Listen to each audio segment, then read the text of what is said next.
ఒక ప్రజాప్రతినిధిగా ఎన్నిక కాబడిన తర్వాత ఎవరైనా మామూలుగా మాట్లాడాలనుకుంటే అసెంబ్లీకి వచ్చి మాట్లాడతారు. కానీ జనాల్లోకి రావడానికి భయపడే వ్యక్తి, జనాలను ఎదుర్కోలేని వ్యక్తి, అంటే ఆ టైప్ ఆఫ్ రోగానికి ఏం పేరు పెట్టాలా అని ఇందాకే మేము గూగుల్ కూడా చేసాం. కానీ గూగుల్ కూడా చెప్పలేకపోతుంది ఆ రోగం ఏంటో. అలాంటి రోగం కలిగిన వ్యక్తి జగన్మోహన్ రెడ్డి. నిజంగా నవ్వొచ్చింది. 3 గంటల ప్రెస్ మీట్ లో చెప్పిన అబద్ధాన్నే మళ్లీ చెప్పి వాళ్ళ బ్లూ మీడియాలోని, సాక్షి మీడియాలోని చూపిస్తారు కదా అని అదే అబద్ధాన్ని పదే చెప్తే నిజమైపోతాది అన్నట్టుగా మొత్తం ప్రెస్ మీట్ అంతా చూస్తే అందులో ఒక్క లైన్ కూడా నిజం లేకుండా మొత్తం 3 గంటల పాటు ఏకబిగిన అబద్ధాలు చెప్పగలగడంలో ఓ Guinness book of world record సాధించగలిగాడేమో నా ఉద్దేశంలో. యాక్చువల్ గా మామూలుగా చూసుకుంటే అతను ఏమనొచ్చంటే ఒరిజినల్ హ్యాబిచువల్ క్రిమినల్స్ ఉన్న మెంటాలిటీ. పోలీస్ లాంగ్వేజ్ లో ఈ హ్యాబిచువల్ క్రిమినల్స్, హ్యాబిచువల్ అఫెండర్స్ అని చెప్పి ఒకటి ఉంటుంది. యాక్చువల్ గా అందులోనే మన హ్యాబిచువల్స్ మామూలుగా మాట్లాడుకున్న ఇతగాడిని చూస్తే ఒరిజినల్ హ్యాబిచువల్ క్రిమినల్. ఎందుకంటే అతనికి బేసికల్ గా క్రిమినల్ మెంటాలిటీతో ఉన్న ఈ వ్యక్తి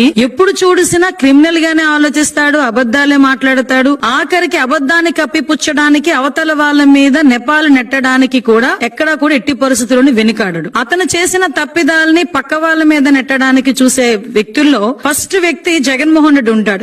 మొన్న నేను ఒకటి చూసా. మొహానికి మసి అంటుకుంటేనట తుడాల్సింది అద్దాన్ని కాదట, మన మొహం మనం తుడుచుకోవాలి. దాని అర్థం ఏంటంటే మనం తప్పులు చేసి పక్కోడి మీద నెడితే మన మీద ఉన్న మరకలు పోవు. ఆ తప్పులు మనం సరిదిద్దుకుంటున్నాను అనుకుంటే అప్పుడు పోతాయి. అలా ఉంది ఈ రోజు జగన్మోహన్ రెడ్డి పరిస్థితి చూస్తే.